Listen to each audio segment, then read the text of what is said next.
Hello friends, कैसे हैं आप सब लोग। होप सब बढ़िया होंगे और आप लोगों की स्टडी भी बढ़िया चल रही होगी। सो फ्रेंड्स, हम उत्तराखंड के प्राचीन इतिहास के बारे में डिस्कस कर रहे थे, जिसमें हमने आधे ऐतिहासिक काल और प्रागैतिहासिक काल के बारे में प्रीवियस वीडियोस में डिस्कस करी है। उसमें जो उसके डिटेल नोट हैं वो आपको इससे प्रीवियस वीडियोज में मिल जाएंगे। आज हम जो मोस्ट इम्पोर्टेंट इसका पार्ट है ऐतिहासिक काल, हिस्टोरिक एज, इसके बारे में डिटेल में डिस्कस करने वाले हैं। अगर आप लोगों को वीडियो पसंद आती है तो लाइक, शेयर और सब्सक्राइब करना ना भूलें। सो फ्रेंड्स, जो ऐतिहासिक काल है इसके साक्ष्य हमें ये इसका पता हमें इनके प्रमुख लेखों से चलता है। राज्य में विभिन्न स्थलों से अनेक प्रकार के ऐतिहासिक लेख, शिलालेख, मंदिर लेख, गुहाभित्ति लेख, त्रिशूल लेख, ताम्रपत्र लेख प्राप्त हुए हैं, जो हमें ऐतिहासिक काल के बारे में परिचित कराते हैं। देखिए, जो ऐतिहासिक काल है इसकी जानकारी हमें इसके प्रमुख लेखों से मिलती है, जिसमें इनके विभिन्न प्रकार के लेख हमें प्राप्त हुए हैं। कोई मंदिर लेख है, कोई त्रिशूल लेख है, कोई ताम्रपत्र में किसी ने लिखा है, किसी ने शिलालेख यानी कि पत्थरों में लिखा है। इस प्रकार से हमें ऐतिहासिक काल के बारे में जानकारी मिलती है। और जो प्रागैतिहासिक काल था, प्रागैतिहासिक काल में हमें शैलचित्रों के माध्यम से उस काल के बारे में पता चलता है। और जो आदि ऐतिहासिक काल था उसका पता हमें पौराणिक ग्रंथों से चलता है, और ऐतिहासिक काल का पता हमें इनके प्रमुख लेखों से चलता है। इसी बेस पे हम आज इसमें डिटेल में डिस्कस करेंगे। तो आप लोग वीडियो को पूरी देखिए। अगर आप लोगों को पसंद आती है तो प्लीज़ लाइक एंड सब्सक्राइब करना ना भूलें। इसमें जो मुख्य है वो है कालसी शिलालेख। सो फ्रेंड, जो कालसी शिलालेख है ये अशोककालीन शिलालेख है। यहाँ से भी हमें विभिन्न जानकारी इस काल के बारे में पता चलती है। जो कालसी शिलालेख है ये हमें देहरादून में देखने को मिलती है। मैं यहाँ पे मुँह से भी बोल रही हूँ, जितना संभव है लिखने की कोशिश भी कर रही हूँ। प्लीज़ आप लोग नोट्स बनाइए, नोट्स बना के उसको रिवीजन कीजिए। उसके बाद ही आपको कोई भी वीडियो कहीं से भी पढ़ने का तब आपको फ़ायदा मिलेगा। जो कालसी शिलालेख है ये हमें देहरादून में देखने को मिलता है। यह अशोककालीन शिलालेख है और इसकी खोज सर्वप्रथम मिस्टर फॉरेट ने की थी। किसने की थी? मिस्टर फॉरेट ने की थी। इसकी खोज सर्वप्रथम किसने की थी? मिस्टर फॉरेट ने की थी, जो एक क्या थे? अंग्रेज अधिकारी थे। जो एक क्या थे? अंग्रेज अधिकारी थे। इन्होंने इस शिलालेख की खोज कब की? तो उन्होंने इस शिलालेख की खोज 1860 में की। जो कालसी शिलालेख है वो हमें अशोक के बारे में यहाँ से अशोककालीन शिलालेख है। अशोक के साक्ष्य हमें यहाँ से मिलते हैं और ये देहरादून जनपद में स्थित है। ये जो कालसी शिलालेख है इसकी खोज सर्वप्रथम मिस्टर फॉरेड ने की, जो कब करी थी? 1860 में इसकी खोज की। ये आपको याद रखना है। और जो कालसी शिलालेख के बारे में नेक्स्ट है वो ये है कि यह यमुना व टॉन्स नदी के संगम पर स्थित है। किन नदियों के बीच में स्थित है? संगम पर स्थित है। यमुना व टॉन्स नदियों के संगम पर कालसी शिलालेख हमें देखने को मिलता है। और एक इम्पॉर्टेंट है, यहाँ पे एक गाड़ भी बहती है, जिस गाड़ का नाम है अमलाव गाड़। अमलाव गाड़ भी यहाँ से हमें देखने को मिलती है, यहाँ से बहती है। ये भी इम्पोर्टेंट टॉपिक है, आप लोगों को याद रखने हैं, क्योंकि मोस्टली यमुना और टॉन्स सबको पता होता है, लेकिन जो ये अमलाव गाड़ है ये किसी को पता होगा, किसी को नहीं भी पता होगा। और यूके ट्रिपल एस सी आजकल इसी बेस्ड पे क्वेश्चन बना रहा है, तो हमें उनके अकॉर्डिंग ही पढ़ना पड़ेगा। नेक्स्ट जो कालसी शिलालेख के बारे में है, इसकी भाषा। कालसी शिलालेख की भाषा। जो कालसी शिलालेख की भाषा है फ्रेंड, ये प्राकृत भाषा है। भाषा कैसी है इसकी? प्राकृत भाषा है। और यहाँ पे लिपि हमें ब्राह्मी लिपि देखने को मिलती है। प्राकृत भाषा और ब्राह्मी लिपि में ये शिलालेख हमें देखने को मिलती है। और इसके लिए जो अशोक हैं उन्होंने इस शिलालेख में वर्णन किया है कि उन्होंने अपने समाज को, प्रजा को जो है हिंसा को त्याग कर अहिंसा अपनाने की बात उन्होंने कही है। हिंसा को त्याग कर हिंसा को त्याग कर अहिंसा अपनाने की बात उन्होंने अपने प्रजा से कही है। ये हमें इस शिलालेख में देखने को मिलता है, जिसकी भाषा है प्राकृत और लिपि है ब्राह्मी। और इसी के साथ साथ हमें देखने को मिलता है कि जो शिलालेख है उसमें प्रजा और राजा के लिए भी अलग शब्द का प्रयोग किया गया है, जिसमें यहाँ के निवासियों को क्या बोला गया है, पुलिंद। जो कालसी शिलालेख है इसमें वहाँ के निवासियों को पुलिंद के नाम से संबोधित किया गया है और उस जगह को अपारांत कहा गया है। उस जगह को क्या कहा गया है फ्रेंड्स, अपारांत कहा गया है। उस जगह को अपरांत कहा गया है। जो वहाँ के लोग थे उनको पुलिंद कहा गया है और जो वो जगह थी उसको उस शिलालेख में अपारांत कहा गया है। इस शब्द का प्रयोग हमें देखने को मिलता है। और एक इम्पॉर्टेंट चीज़ इसमें आती है कि जो कालसी शिलालेख है इसके प्राचीन नाम क्या हैं। जो कालसी के शिलालेख हैं इसके प्राचीन नाम हमें देखने को मिलते हैं। तो कालसी का जो प्राचीन नाम है, जो कालसी का प्राचीन नाम है, कालसी का प्राचीन नाम हमें देखने को जो मिलते हैं वो है सुधनगर, वो है सुधनगर, सुधनगर व कलकूट। सुधनगर व कलकूट हमें इसके प्राचीन नाम देखने को मिलते हैं। ये जो कालसी के प्राचीन नाम है वो है सुधनगर और कलकूट। ये कालसी के क्या है, प्राचीन नाम हैं। सो फ्रेंड्स, ये था कालसी शिलालेख से संबंधित इम्पोर्टेंट टर्म्स, इम्पोर्टेंट टॉपिक, क्योंकि यहाँ से क्वेश्चन कई बार बनते हैं एग्जाम में। तो आप लोग ये सारी चीज़ें नोट कीजिए और उसके बाद इसका रिवीजन कीजिए। आपको ये परमानेंट फिर क्या हो जाएगा, याद हो जाएगा। जो नेक्स्ट है हमारा वो है पलेठी शिलालेख। जो नेक्स्ट शिलालेख के बारे में हम पढ़ेंगे, अब वो पढ़ेंगे पलेठी शिलालेख के बारे में। हमने देखा जो कालसी शिलालेख है वो हमें देहरादून में देखने को मिलता है, लेकिन जो पलेठी शिलालेख है ये हमें देवप्रयाग में देखने को मिलता है। जो पलेठी शिलालेख है ये हमें देवप्रयाग देवप्रयाग में देखने को मिलता है। और जो पलेठी शिलालेख है ये क्या माना जाता है कि यहाँ पे एक स्वतंत्र राजवंश यहाँ पे शासन करता था। जो पलेठी का शिलालेख है ऐसा माना जाता है कि यहाँ पे एक स्वतंत्र स्वतंत्र शासक एक स्वतंत्र शासक यहाँ पे क्या करता था, शासन करता था। एक स्वतंत्र शासक यहाँ पे क्या करता था, शासन करता था। और देवप्रयाग के हिंडोला खाल में ही हमें सूर्य मंदिर भी देखने को मिलता है। कहाँ देखने को मिलता है, देवप्रयाग के हिंडोला खाल। देवप्रयाग के हिंडोला खाल में हमें सूर्य मंदिर देखने को मिलता है। क्या देखने को मिलता है, सूर्य मंदिर हमें देवप्रयाग के हिंडोला खाल में देखने को मिलता है। देवप्रयाग के हिंडोला खाल में हमें सूर्य मंदिर देखने को मिलता है, जो कब का बताया जाता है, 7वीं व 8वीं सदी के बीच का बताया जाता है। कब का बताया जाता है, 7वीं व 8वीं सदी के बीच का बताया जाता है। 7वीं व 8वीं सदी के बीच का इसको बताया जाता है। और जो ये पलेठी का सूर्य मंदिर है इसका निर्माण कराया था कल्याण वर्मन ने। जो पलेठी का सूर्य मंदिर है, पलेठी का जो सूर्य मंदिर है, पलेठी के सूर्य मंदिर का निर्माण, सूर्य मंदिर का निर्माण ये किसने कराया था, ये कराया था कल्याण वर्मन ने। किसने कराया था, कल्याण वर्मन ने पलेठी के सूर्य मंदिर का निर्माण कराया था। किसने कराया था फ्रेंड, कल्याण वर्मन ने। और जो यहाँ पे शिलालेख है इसमें हमें नरपति वर्मन का नाम भी देखने को मिलता है। जो शिलालेख है यहाँ पे इसमें हमें नरपति वर्मन का नाम भी देखने को मिलता है। नरपति वर्मन का नाम भी हमें यहाँ पे देखने को मिलता है। सो फ्रेंड्स, ये था पलेठी शिलालेख से संबंधित इम्पोर्टेंट टॉपिक्स जितने भी है, जितने एग्जाम में आशंका है कि बन सकते हैं, वो यहाँ पे कवर कर लिए गए हैं।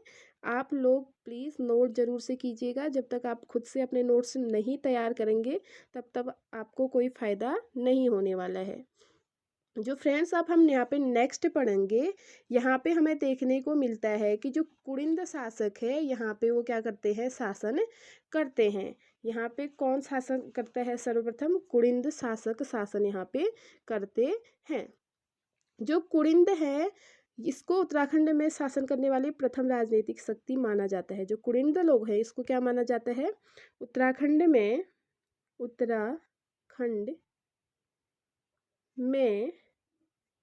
शासन करने वाली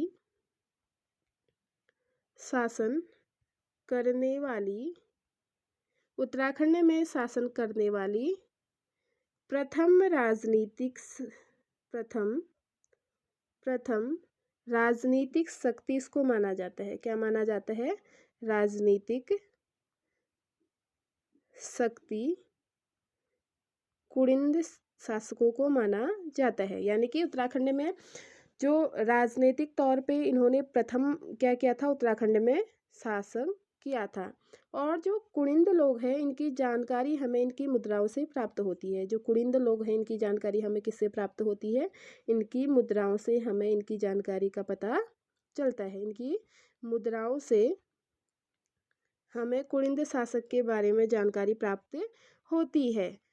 और एक जो यहाँ पे इम्पोर्टेंट टर्म है कि कालसी लेख के अनुसार ही, जो हमने अभी प्रीवियस में पढ़ा था उसमें उसके अनुसार ये माना गया है कि जो कुड़िंद लोग थे वो मौर्यों के अधीन थे। कालसी लेख के अनुसार, कालसी अभिलेख या लेख के अनुसार जो कुड़िंद लोग हैं ये मौर्यों के अधीन थे। कुड़िंद किसके अधीन थे, मौर्यों के अधीन थे। कुड़िंद लोग किसके अधीन थे, मौर्यों के अधीन इनको माना जाता है। और एक जो उत्तराखंड के राइटर हैं यशवंत कटोच, उन्होंने माना है कि कुड़िंदों का शासनकाल लगभग 200 ईस्वी पूर्व से कब तक था, 300 ईस्वी पूर्व में था। जो राइटर हैं उत्तराखंड के उन्होंने माना है कि जो कुड़िंद लोग थे, यशवंत कटोच इन्होंने माना है कि जो यशवंत कटोच है फ्रेंड्स, हमने देखा कि इन्होंने कप मार्क्स की भी खोज की थी। आप लोगों ने प्रीवियस वीडियो में इनके बारे में भी पढ़ा। इन्होंने माना है कि जो कुड़िंद लोग थे इन्होंने उत्तराखंड में कब से कब तक किया था शासन, 200 ईसा पूर्व से 300 ईसा पूर्व तक इन्होंने क्या किया था, शासन किया था। 200 ईसा पूर्व से 300 ईसा पूर्व तक इन्होंने क्या किया था, शासन किया था। अब बात आती है इनके शासकों के बारे में कि जो कुड़िंद वंश हैं उनके कौन कौन शासक हैं। इनमें एक सबसे शक्तिशाली शासक माना जाता है जो कि है अमोघ भूति। जो कौन है, अमोघ भूति को कुड़िंद वंश का सबसे शक्तिशाली शासक माना जाता है। सबसे शक्तिशाली शासक अमोघ भूति को कुड़िंद वंश का माना जाता है। और जो अमोघ भूति है इनके भी क्या हुए हैं, हमें सिक्के प्राप्त हुए हैं। उन्हीं सिक्कों से हमें इनकी जानकारी मिलती है। और जो अमोघ भूति के सिक्के हमें प्राप्त हुए हैं वो रजत व ताम्र मुद्राएं हमें प्राप्त हुई हैं। रजत व ताम्र की मुद्राएं हमें अमोघ भूति की क्या हुई हैं, प्राप्त हुई हैं। रजत व ताम्र की मुद्राएं हमें किसकी प्राप्त हुई हैं, अमोघ भूति की। अमोघ भूति की रजत व ताम्र की मुद्राएं हमें प्राप्त हुई हैं। और ये मुद्राएं जो प्राप्त हुई है हमें कहाँ से, पश्चिम में व्यास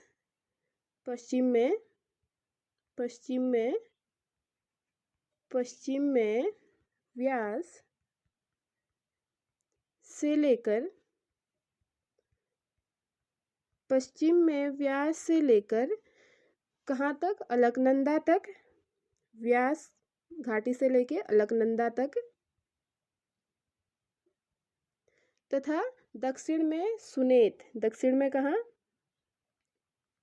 दक्षिण में सुनेत से बेहद तक। कहाँ, दक्षिण में सुनेत से बेहद तक हमें ये मुद्राएं इनकी प्राप्त हुई हैं। पश्चिम में कहाँ से प्राप्त हुई हैं, पश्चिम में हमें इनकी जो रजत व ताम्र मुद्राएं हैं वो व्यास घाटी से लेकर अलकनंदा तक प्राप्त हुई हैं। और दक्षिण में ये मुद्राएं हमें कहाँ से प्राप्त हुई हैं? सुनेत से बेहद तक ये मुद्राएं हमें उनकी देखने को मिलती है। जो नेक्स्ट है महाभारत में फ्रेंड, इन कुरिंदों का जिक्र महाभारत में भी किया गया है, जिसमें इनको द्विज के नाम से जाना जाता है। महाभारत में कुरिंदों को किस नाम से जाना जाता है? द्विज के नाम से जाना जाता है। ये किसको जाना जाता है? महाभारत में कुरिंदों को द्विज के नाम से जाना जाता है। और जो कुरिंदों का नरेश होता था उसको द्विज श्रेष्ठ के नाम से जाना जाता है। जो कुरिंदों का नरेश होता था उसको द्विज श्रेष्ठ के नाम से जाना जाता है। ये हमें कहाँ देखने को मिलता है? ये हमें महाभारत में देखने को मिलता है।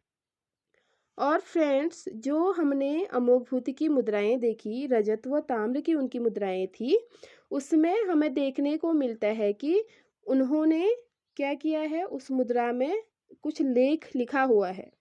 जो उनकी मुद्राएं थी उनमें लेख लिखा हुआ है जिसमें प्राकृत भाषा का प्रयोग किया गया है। जो अमोघभूति की मुद्राएं हमें प्राप्त हुई हैं रजत व ताम्र की, उसमें प्राकृत भाषा का प्रयोग किया गया है, जिसमें लिखा है राज्ञ राज्ञ कुरिंदस राज्ञ कुरिंदस अमोघभूति महरजस अमोघभूति अमोघभूति महरजस। ये उस मुद्रा में क्या लिखा गया है? लेख लिखा गया है। और किस भाषा में वो लेख लिखा हुआ है? प्राकृत भाषा में वो लेख लिखा गया है। और फ्रेंड्स, जो कुरिंद लोग थे, जो इनकी सर्वप्रथम राजधानी थी वो थी कलकूट। कुरिंद लोगों की सर्वप्रथम राजधानी कहाँ थी? कलकूट थी। कुरिंद लोगों की सर्वप्रथम राजधानी थी कलकूट। ये प्रारंभिक इनकी राजधानी थी। जबकि जो इनकी दूसरी राजधानी थी वो थी शत्रुघ्न। जो इनकी दूसरी राजधानी थी वो कहाँ थी? शत्रुघ्न थी। और प्रारंभिक राजधानी इनकी कहाँ थी? कलकूट थी। कुरिंद वंशों की प्रारंभिक राजधानी हमें कलकूट में देखने को मिलती है, जबकि इनकी दूसरी राजधानी कहाँ हमें देखने को मिलती है? शत्रुघ्न में देखने को मिलती है। और फ्रेंड्स, जो ये कुरिंद लोग थे ये शैव धर्मावलंबी थे। ये शैव धर्म को मानने वाले थे।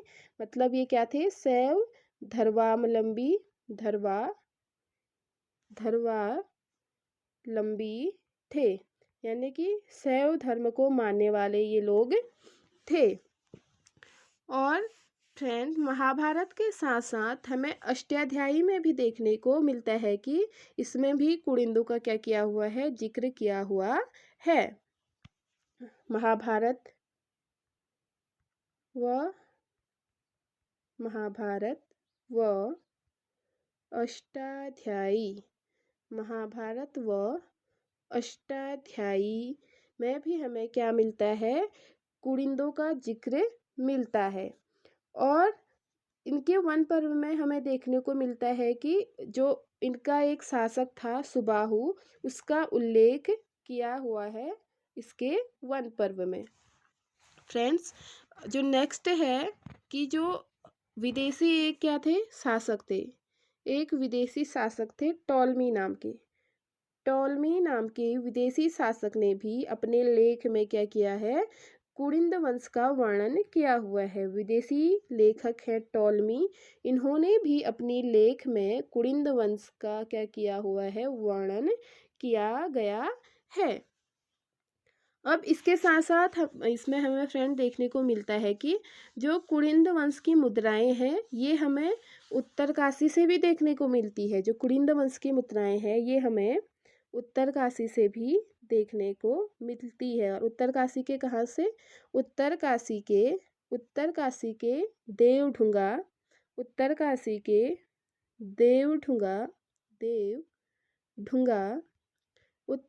के देवढुंगा व टिहरी गढ़वाल से भी हमें देखने को मिलता है। और टिहरी गढ़वाल के कहाँ से हमें इनके लेख देखने को मिलते हैं? अठूर से। उत्तरकाशी के देवढुंगा व टिहरी के अठूर से हमें इनके लेख प्राप्त होते हैं। और फ्रेंड्स इसी के साथ साथ जो कुरिंद वंश था उसमें हमें 5 अभिलेख मिले हैं, जिसमें 5 अभिलेख इस कुरिंद वंश के और मिले हैं। कितने मिले हैं? 5 मिले हैं, जिसमें से एक अभिलेख किसका है? मथुरा से प्राप्त हुआ है। जो कहाँ से प्राप्त हुआ है? हमें मथुरा से प्राप्त हुआ है। और जो 4 अभिलेख हैं ये हमें भरहुत भरहुत से प्राप्त हुए हैं। देखिए जो कुरिंद वंश है इनके बारे में हमें 5 अन्य अभिलेखों से भी पता चलता है, जिनमें से एक हमें कहाँ से प्राप्त होता है? मथुरा से प्राप्त होता है। और जो 4 अभिलेख है ये हमें भरहुत से प्राप्त होते हैं। और ऐसा माना जाता है कि जो कुरिंद वंश था उनके जो समकालीन थे वो थे यौधेय व औटुंबर। जो यौधेय व यौधेय व औटुंबर यौधेय व औटुंबर क्या थे? कुरिंद वंश के समकालीन इनको माना जाता है। जो यौधेय व औटुंबर थे इनको कुरिंद वंश का क्या माना जाता है? समकालीन माना जाता है। अब देखिए फ्रेंड्स ये कुछ बेसिक टॉपिक था कुरिंद वंश से संबंधित, लेकिन जो इनकी हमें क्या मिलती है? पूर्ण जानकारी मिलती है, कुरिंदों की मुद्राओं से मिलती है। अब हम इनकी मुद्राओं के बारे में क्या करेंगे? आगे डिटेल में डिस्कस करेंगे। तो हेडिंग डालेंगे कुरिंदों की मुद्राएं। क्या डालेंगे हेडिंग? कुरिंदों की मुद्राएं। हेडिंग क्या डालेंगे? कुरिंदों की मुद्राएं। ये आपका हेडिंग होगा और इसके बारे में हम अब डिटेल में यहाँ पे डिस्कस करेंगे। सो फ्रेंड्स जो कुरिंद वंश है इनके हमें 3 प्रकार की मुद्राएं हमें देखने को मिलती है। जो कुरिंद वंश है उनकी कितनी प्रकार की मुद्राएं हमें देखने को मिलती हैं? 3 प्रकार की कुरिंद वंश की मुद्राएं हमें देखने को मिलती हैं, जिसमें से फर्स्ट है हमारा अमोघभूति प्रकार की, जो हमने अभी जस्ट डिस्कस किया हुआ है। अमोघभूति प्रकार की मुद्रा में जो फर्स्ट है वो हमारा क्या है? अमोघभूति प्रकार की मुद्रा। जो फर्स्ट मुद्रा है हमारी वो कौन सी है? अमोघभूति प्रकार की मुद्रा है। जो सेकेंड है वो है अल्मोड़ा प्रकार की मुद्रा। सेकेंड कौन सा है? अल्मोड़ा प्रकार की मुद्रा है। और जो तीसरा है फ्रेंड्स वो है चत्रेश्वर प्रकार की मुद्रा। क्या है? चत्रेश्वर प्रकार की मुद्रा। ये 3 प्रकार की मुद्राएं हमें कुरिंद वंश को की देखने को मिलती हैं और इन्हीं मुद्राओं से हमें कुरिंद वंश के बारे में जानने को मिलता है। देखिए जो अमोघभूति प्रकार की मुद्राएं हैं ये तो हमने अभी जस्ट डिस्कस भी किया है कि ये किस प्रकार की मुद्राएं थी। रजत व ताम्र की ये मुद्राएं थी, जिसमें प्राकृत भाषा का यूज हुआ है और ब्राह्मी लिपि का यूज करके क्या लिखा हुआ था? लेख महाराजस कुरिंदस। क्या लिखा हुआ था? राजा कुरिंदस अमोघभूति महाराजस। ये लेख अमोघभूति की जो मुद्राएं थी रजत व ताम्र की उसमें ये लेख अंकित किए हुए थे। ये हमने अभी जस्ट डिस्कस किया है। और इसके साथ साथ ही हमें देखने को मिलता है कि जो अमोघभूति की मुद्राएं हैं, अमोघभूति की जो मुद्रा है उसमें चित्र भी अंकित हैं। और किस किस के चित्र अंकित हैं? देवी व मृग के चित्र अंकित हैं। देवी व मृग के चित्रों का क्या किया गया है? इसमें अंकन किया गया है। ये कौन सी मुद्रा में किया गया है? अमोघभूति प्रकार की मुद्रा में किया गया है। जो नेक्स्ट है हमारा अल्मोड़ा प्रकार की मुद्रा। जो नेक्स्ट है अल्मोड़ा प्रकार की मुद्रा। जो नेक्स्ट है हमारी अल्मोड़ा प्रकार की मुद्रा, उसमें हमें देखने को मिलता है कि इसमें 4 लोगों के नाम अंकित हैं। जो अल्मोड़ा प्रकार की मुद्रा है इसमें हमें देखने को मिलता है कि कुरिंद शासकों के जो 4 शासक हैं उनके नाम हमें देखने को मिलता है। फर्स्ट है शिवपालित,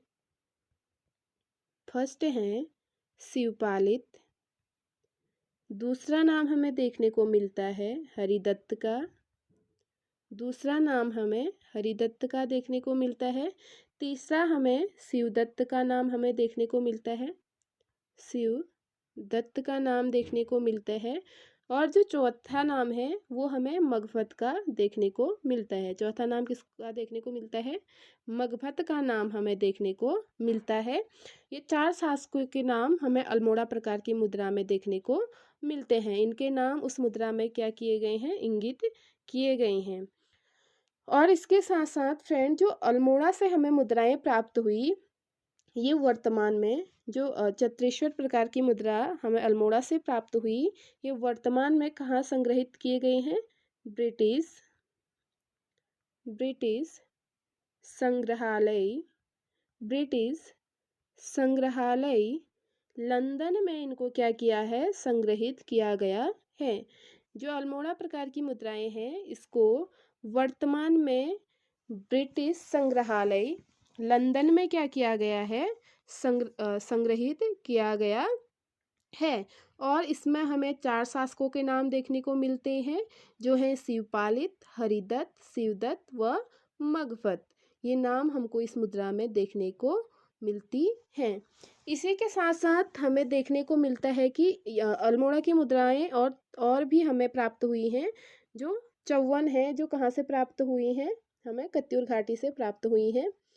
अल्मोड़ा की जो 54 मुद्राएं हैं वो हमें कत्यूर घाटी से भी प्राप्त हुई हैं। कत्यूर घाटी से भी क्या हुई हैं? प्राप्त हुई हैं। जिसमें हमें देखने को मिलता है कि इसमें शिवदत्त, आसेक,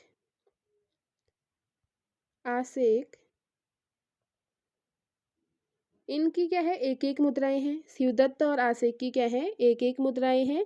और जो शेष मुद्राएं हैं, इन 54 मुद्राओं में एक तो शिवदत्त का है, एक आसेक नामक शासक का है, और जो शेष मुद्राएं हैं वो किसकी मानी जाती हैं?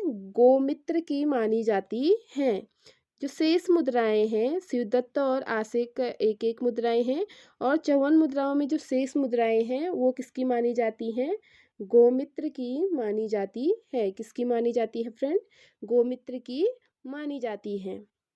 देखिए, जो ब्रिटिश संग्रहालय लंदन है वहाँ संरक्षित किया गया है इन मुद्राओं को। और इसके साथ साथ हमें देखने को मिलता है कि जो कौन सी मुद्राएं हैं? हमारी अल्मोड़ा प्रकार की मुद्राएं हैं। जिसमें पहले जो मुद्राएं थी, जो 4 मुद्राएं हमें प्राप्त हुई, उसमें शिवपालित, हरिदत्त, शिवदत्त व मगफत के नाम हमें देखने को मिलते हैं। और जो कत्यूर घाटी से हमें 54 मुद्राएं प्राप्त हुई हैं, उसमें एक तो शिवदत्त का है, एक आसेक का है, और जो शेष मुद्राएं बच जाती हैं वो हमें किसकी देखने को मिलती हैं?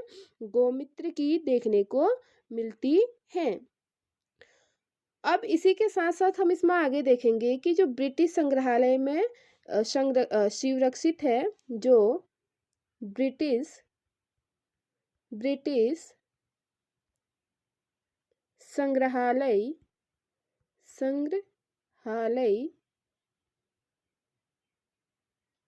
में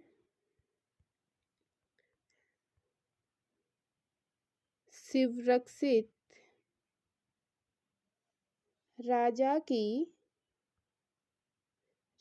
की एक ताम्र मुद्रा, तांबे की मुद्रा या सिक्के, जो किसको प्राप्त हुई फ्रेंड्स? डॉक्टर महेश्वर प्रसाद जोशी को प्राप्त हुई है। जो किसको प्राप्त हुई है? डॉक्टर महेश्वर जोशी को प्राप्त हुई है। ये मुद्रा किसको प्राप्त हुई? डॉक्टर महेश्वर जोशी को प्राप्त हुई। देखिए, जो ब्रिटिश संग्रहालय में शिवरक्षित राजा की एक ताम्र मुद्रा है वो किसको प्राप्त हुई? डॉक्टर महेश्वर जोशी को प्राप्त हुई थी। अब इसी के साथ साथ हम इसमें देखते हैं कि जो अल्मोड़ा में सिक्कों में संभवतः 8 कुनिंद नरेशों का क्या हमें नाम देखने को मिलता है। अल्मोड़ा में कितने कुड़िंद नरेशों का हमें नाम देखने को मिलता है? 8 कुड़िंद नरेशों का नाम देखने को मिलता है, जिसमें जो प्रथम की 4 मुद्राएं थी वो शिवपालित, हरिदत्त, शिवदत्त व मगफत की थी। और इसके अलावा जो कत्यूर घाटी से हमें 54 मुद्राएं प्राप्त हुई, उसमें किन किन का नाम हमें देखने को मिलता है? एक शिवदत्त का नाम देखने को मिलता है, एक आसेक का नाम देखने को मिलता है, और इसी के साथ साथ जो बाकी की मुद्राएं उसमें बताई जाती हैं वो गोमित्र की बताई जाती हैं। और जो शिवरक्षित नामक राजा था, इसकी मुद्रा ब्रिटिश संग्रहालय में किसको प्राप्त होती है? डॉक्टर महेश्वर जोशी को प्राप्त होती है। ये 8 नाम हमें कुड़िंद नरेशों के सिक्कों में देखने को मिलते हैं। इसी के साथ साथ हम देखते हैं कि जो हर एक भी कोई भी शासक हो, उनका कोई ना कोई अधिष्ठात्री देवी या देवता होते हैं। तो ये इनके जो अधिष्ठाता देव थे, अधिष्ठाता देव थे, चत्रेश्वर के नाम से ये लोग संबोधित करते थे। लेकिन ये उनको किसका अंश मानते थे, किनके रूप में पूजते थे? भगवान शिव के रूप में इनको पूजा जाता था, और जिनको क्या बोला जाता था? चत्रेश्वर के नाम से संबोधित किया जाता था। और इसी के साथ साथ हमें एक पुस्तक है जिसमें कुड़िंद लोगों का वर्णन देखने को मिलता है। वो है, उस पुस्तक का नाम है morphology morphology morphology of Kuninda coins. Morphology of Kuninda coins. जो ये पुस्तक है, ये किसके द्वारा लिखी गई है? अम्पी जोशी के द्वारा ये पुस्तक लिखी गई है। अम्पी जोशी के द्वारा ये पुस्तक लिखी गई है। और जो अम्पी जोशी है फ्रेंड, इनका विस्तारित नाम है माहेश्वर प्रसाद जोशी। क्या है? माहेश्वर प्रसाद जोशी। अमोघभूति के बाद देखिए, जो मैदानी इलाका था वहाँ पे फिर किसका आधिपत्य हो जाता है? शकों का अधिकार हो जाता है, क्योंकि जो कुड़िंद शासक है, इनका सबसे शक्तिशाली राजा अमोघभूति को माना जाता है। और जब इनकी मृत्यु होती है तो इनके मैदानी इलाकों में किनका शासक हो जाता है? शकों का शासक हो जाता है। शक लोग यहाँ पे क्या करते हैं? शासन करने लग जाते हैं। और जो ये शक हैं, जैसे हमें कुड़िंद शासन के बारे में उनकी प्रमुख मुद्राओं से हमें इनके बारे में पता चलता है, ऐसे ही जो शक हैं इनके बारे में हमें पता कटारमल के सूर्य मंदिर कटारमल के सूर्य मंदिर व शक संवत से पता चलता है कि सूर्य मंदिर व शक संवत से इनके बारे में हमें देखने को मिलता है।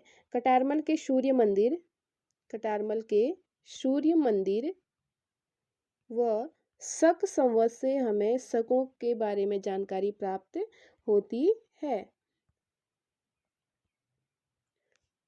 ये था फ्रेंड्स कुड़िंद शासकों के बारे में। इसमें जितने भी इम्पोर्टेंट टॉपिक थे मैंने आप लोगों को बता दिया है। जितना पॉसिबल था मैंने लिखने की भी कोशिश की है। मैंने रिटन नोट्स अभी इसमें इसीलिए नहीं बनाए क्योंकि उसमें थोड़ा जल्दी जल्दी हो जा रहा था। तो इसमें मैं डिटेल में आप लोगों के साथ डिस्कस कर पा रही हूँ अपने हाथ से लिखने में, और अच्छा होता है। तो आप लोग भी जब नोट्स बनाएंगे तभी आप लोगों को किसी भी चीज़ को पढ़ने का फ़ायदा होगा। आप लोग नोट्स बना के उसको रिवाइज ज़रूर से कीजिएगा, तभी आप लोगों के लिए ये हेल्पफुल होगा। अब जो कुड़िंद वंश थे, इसके बाद जो नेक्स्ट हम देखते हैं वो कुषाण शासकों के बारे में देखते हैं। कुड़िंद वंश के बाद हमें किसके बारे में देखने को मिलता है? कुषाण शासकों के बारे में देखने को मिलता है। अब देखिए, जो कुषाण शासक थे इनकी भी हमें मुद्राएं देखने को मिलती है। कुड़िंद वंश की भी हमें मुद्राओं से इनके बारे में पता चलता है, और कुषाण शासकों के बारे में भी हमें इनकी मुद्राओं से जानकारी प्राप्त होती है। जो कुषाणकालीन मुद्राएं थी फ्रेंड्स, कुषाणकालीन जो मुद्राएं थी वो हमें कहाँ से प्राप्त होती है? वीरभद्र से और वीरभद्र से मोरध्वज व गोविशाण से इनकी मुद्राएं हमें प्राप्त होती हैं। अब देखिए, ये जो अभी यहाँ पे नाम लिखे हैं, ये वर्तमान जो स्थान है उनके प्राचीन नाम हैं। तो हम इसके बारे में भी यहाँ पे डिस्कस करेंगे कि वीरभद्र किसका प्राचीन नाम है, मोरध्वज किसका प्राचीन नाम है और गोविषाण किसका प्राचीन नाम है। लेकिन जो कुषाण वंश के शासक थे, इनकी मुद्राएं हमें यहाँ से प्राप्त होती हैं। देखिए, जो कुषाण कालीन सिक्के थे, इनकी खोज सर्वप्रथम किसने की थी? केपी नौटियाल जी के द्वारा इनकी खोज की गई थी। जो कुषाण कालीन हमें मुद्राएं प्राप्त होती हैं, इनकी खोज सर्वप्रथम केपी नौटियाल केपी नौटियाल जी ने कब इनकी खोज की थी? 1960 में इनकी खोज की गई थी। 1960 में केपी नौटियाल जी के द्वारा इन कुषाण कालीन सिक्कों की क्या की गई थे? खोज की गई थी। जो सर्वप्रथम कहाँ खोजे गए थे? गोविषाण में। कहाँ इन्होंने इन सिक्कों की खोज की? गोविषाण में। गोविषाण में इन सिक्कों की क्या की है? खोज की है। अब देखिए फ्रेंड, नेक्स्ट जो है हम इनके जो वर्तमान नाम है उनके बारे में भी डिस्कस करते हैं। जो वीरभद्र है, जो वीरभद्र यहाँ पे जिक्र किया गया है, वीरभद्र ये ऋषिकेश का प्राचीन नाम था। किसका था? ऋषिकेश का प्राचीन नाम क्या था? वीरभद्र था।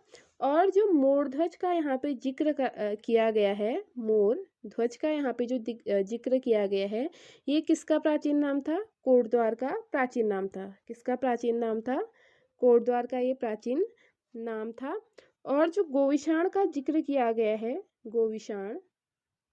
गोविषाण वर्तमान काशीपुर को बोलते हैं और काशीपुर का प्राचीन नाम है गोविषाण। काशीपुर का प्राचीन नाम क्या है? गोविषाण है। काशीपुर का प्राचीन नाम है गोविषाण। और फ्रेंड, जो कुषाण वंश था, उनके जो सबसे शक्तिशाली शासक थे, जो कुषाण वंश के सबसे शक्तिशाली शासक, जो कुषाण वंश के सबसे शक्तिशाली शासक थे, उनका नाम है कनिष्क। कुषाण वंश के सबसे शक्तिशाली शासक कौन थे? कनिष्क कुषाण वंश के सबसे शक्तिशाली शासक थे। और जो कनिष्क की राजधानी थी फ्रेंड, वो थी पुरुषपुर या पेशावर इनकी क्या थी? राजधानी थी। कुषाण वंश का जो सबसे शक्तिशाली शासक था वो थे कनिष्क, और जो इनकी राजधानी थी पुरुषपुर या पेशावर थी। इसके साथ साथ ही हमें देखने को मिलता है कि जो सर्वाधिक शुद्ध सोना हमें मिला, वो कुषाण शासकों ने ही जारी किया था। यानी कि भारत में जो सर्वाधिक शुद्ध सोने के सिक्के थे, भारत में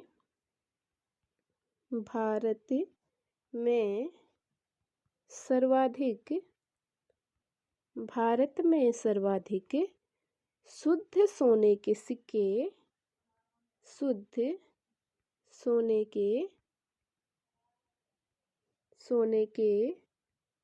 सिक्के हमें किनके प्राप्त होते हैं? कुषाण शासकों के ही प्राप्त होते हैं। भारत में जो सर्वाधिक शुद्ध सोने के सिक्के हमें प्राप्त होते हैं, ये हमें किसके देखने को मिलते हैं? कुषाण शासकों के देखने को मिलते हैं। और इसके साथ साथ हमें देखने को मिलता है कि जो शक संवत हमें पता चला, जो शक संवत था, इसमें माना जाता है कि जो कनिष्क है, कनिष्क ने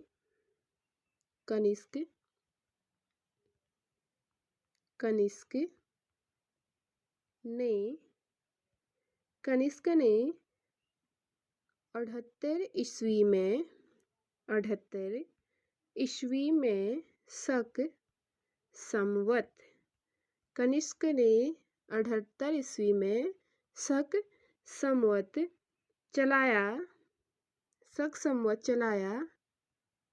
और इस शक संवत का उत्तराधिकारी जो इन्होंने बनाया, वो किसको बनाया था? जो शक संवत कनिष्क ने चलाया 78 ईस्वी में, उनका उत्तराधिकारी इन्होंने हुविस्क को बनाया। किसको बनाया था? हुविस्क को बनाया था। सो फ्रेंड्स, जो कनिष्क ने 78 ईस्वी में शक संवत चलाया, इसका उत्तराधिकारी इन्होंने किसको बनाया था? हुविस्क को बनाया था। और इसके साथ साथ हमें देखने को मिलता है कि जो हुविस्क हैं, जो कौन है? हुविस्क हैं। हुविस्क की हमें 44 स्वर्ण की मुद्राएं देखने को मिलती हैं। हुविस्क की हमें क्या देखने को मिलती हैं? 44 स्वर्ण मुद्राएं देखने को मिलती हैं, जो हमें कहाँ से प्राप्त हुई? स्वर्ण मुद्राएं इनकी देखने को मिलती हैं जो मुनि की रेती से प्राप्त हुई हैं। जो कहाँ से प्राप्त हुई हैं? मुनि की रेती से प्राप्त हुई हैं। जो हुविस्क है, इनकी 44 मुद्राएं हमें देखने को मिलती हैं, वो सोने की होती हैं। और जो कहाँ से प्राप्त होती हैं? मुनि की रेती से हमें प्राप्त होती हैं।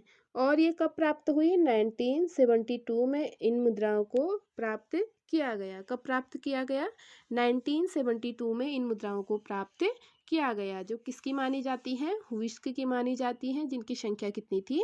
44 थी। और इसके साथ साथ हमें देखने को मिलता है कि जो कुषाण शासक थे, कुषाण शासक कौन थे? कुषाण शासक, एक जो कुषाण शासक थे, वासुदेव द्वितीय, वासुदेव वासुदेव द्वितीय, वासुदेव द्वितीय, जो एक कुषाण शासक थे, वासुदेव द्वितीय, इनकी भी हमें 3 स्वर्ण की मुद्राएं देखने को मिलती हैं। 3 स्वर्ण की क्या हमें इनकी मुद्राएं देखने को मिलती हैं, जो कहाँ से प्राप्त की गई हैं? गोविशाण टिले से। गोविशाण टिले से जो मुद्राएं प्राप्त की गई थी, वो किसकी प्राप्त की गई थी? वासुदेव द्वितीय की मुद्राएं प्राप्त हुई है। और इन मुद्राओं में हमें जो गोविशाण टिले से मुद्राएं हमें वासुदेव द्वितीय की प्राप्त हुई है, इन मुद्राओं में हमें कुछ अंकन देखने को भी मिलता है, जिसमें किसका अंकन किया गया है? एक तो शिव भगवान का अंकन किया गया है और दूसरा उनके वाहन नंदी जी का अंकन इस मुद्रा में देखने को मिलता है। जो गोविशाण टिले से 3 मुद्राएं हमें वासुदेव द्वितीय की प्राप्त हुई थी, इन मुद्राओं में हमें भगवान शिव और नंदी महाराज का अंकन देखने को मिलता है। मतलब उन मुद्राओं में जो मुद्राएं होती हैं, उसमें नंदी जी और शिव महाराज की क्या बनी हुई है? चित्र बने हुए हैं।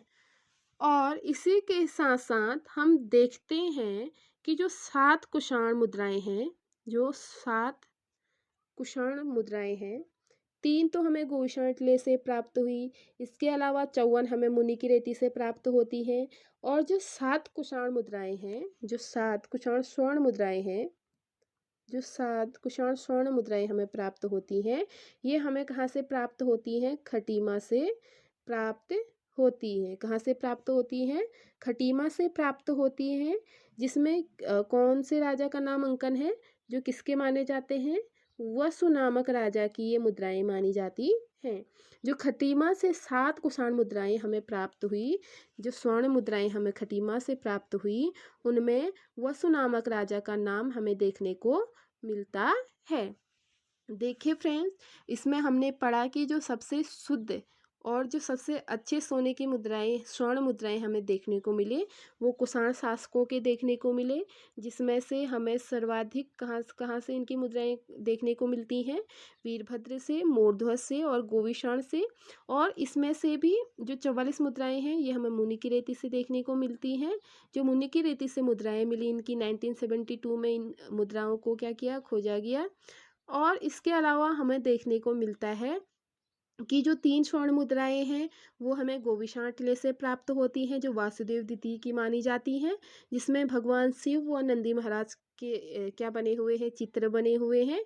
और जो 7 कुषाण स्वर्ण मुद्राएं मिली, वो हमें खटीमा से प्राप्त हुई, जिन पर किसका नाम अंकित है? वसु नामक राजा का नाम हमें देखने को मिलता है। सो फ्रेंड्स, ये था कुषाण वंश से संबंधित। आप लोग प्लीज़ इसको नोट ज़रूर से कीजिए, क्योंकि ये आने वाले एग्ज़ाम के लिए काफ़ी इम्पोर्टेंट होने वाले हैं। क्योंकि यूके 8080 है, कहीं से कभी भी कोई भी क्वेश्चन पूछ सकता है, तो हर किसी चीज़ को हमने इम्पोर्टेंट, सभी क्वेश्चन काफ़ी इम्पोर्टेंट हैं। ये जितने भी टॉपिक्स आप लोगों को कराए, ये एग्ज़ाम की पॉइंट ऑफ व्यू से काफ़ी इम्पोर्टेंट हैं।